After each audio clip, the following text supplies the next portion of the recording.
You are walking through a quiet forest path in northern India, and every rustle in the leaves suddenly sounds louder than it should. Your heart is already a half beat ahead of you, but the real story here is far stranger than a jump scare in the trees. Because 100 years ago, this exact stretch of Himalayan foothills belonged to one tiger. Not a myth, not a campfire legend, a real documented predator that killed 436 people between 1900 and 1907, more than any single animal ever officially recorded. Her name became a horror, the Champawat Tiger. She started in Nepal. Entire villages went silent at dusk. In some towns, doors stayed locked for 5 straight days because nobody knew where she'd strike next. Officials sent hunters after her. She vanished every single time. Here's the part almost nobody explains. A healthy wild tiger almost never attacks a human. Tigers are ambush predators, wired to avoid anything unfamiliar or anything that might fight back.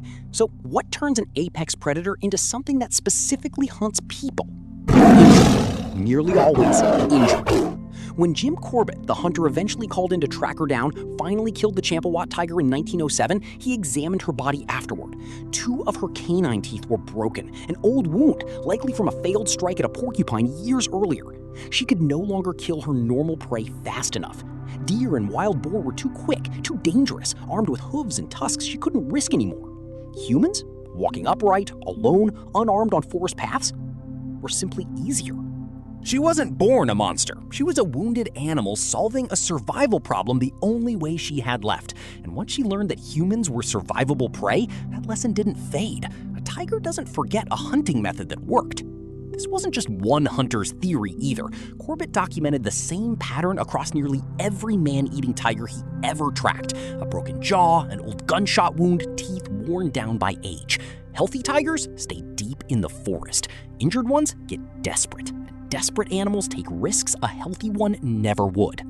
Author Dane Huckelbridge, who spent years reconstructing the Champawat case for his research into the attacks, ran the numbers on her killing pace. Roughly 50 documented deaths a year for 8 or 9 years straight. It sounds impossible until you picture how thin the line was back then between forest and farmland. People worked fields at the tree line. They gathered firewood alone. They walked footpaths at dawn and dusk, exactly when tigers hunt. So picture yourself back on that same path right now. What do you actually do if a man-eating tiger is standing in front of you? First, you do not run. A tiger can hit speeds over 30 miles an hour in a short burst. You cannot outrun that, not even close. Running also triggers the exact ambush instinct a tiger is built for. Movement away from it reads as prey fleeing, and that's the one signal that guarantees a chase. Second, you make yourself big and loud. Raise your arms above your head, shout, bang anything metal you happen to be carrying. Tigers depend heavily on surprise, and a target that suddenly looks large, noisy, and fully aware of them often stops being worth the risk. Third, you back away slowly, facing it the entire time. Never turn away. Steady eye contact unsettles a predator that survives on stealth, not confrontation. Fourth, if you're carrying a bag or a jacket, hold it open above your head as you back away. It exaggerates your outline and makes you look far larger than you are, and size is one of the few things that reliably makes a tiger reconsider. Fifth, and this detail matters more than people think, you avoid ever walking alone on a forest path at dawn or dusk inside tiger territory in the first place. Corbett noted that nearly every Champawat victim was alone at the moment of the attack. Not one recorded kill happened to a group of 3 or more people standing together. Predators, tigers included, weigh risk before they commit, and a group simply isn't worth the danger.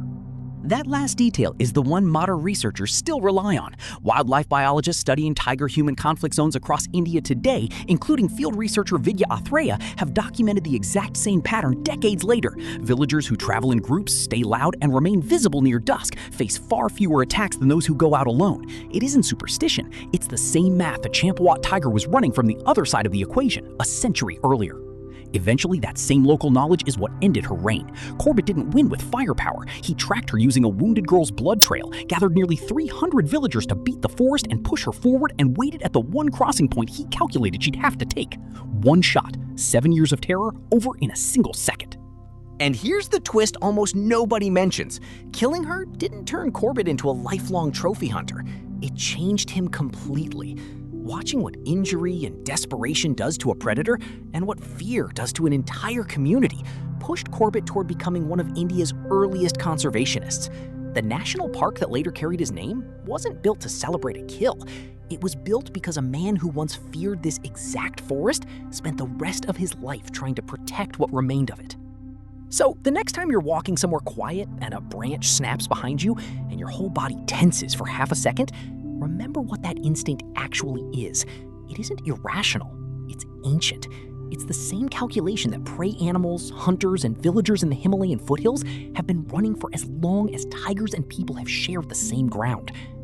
You are walking through a quiet forest path, and every rustle in the leaves suddenly sounds louder than it should. Except now, you know exactly why.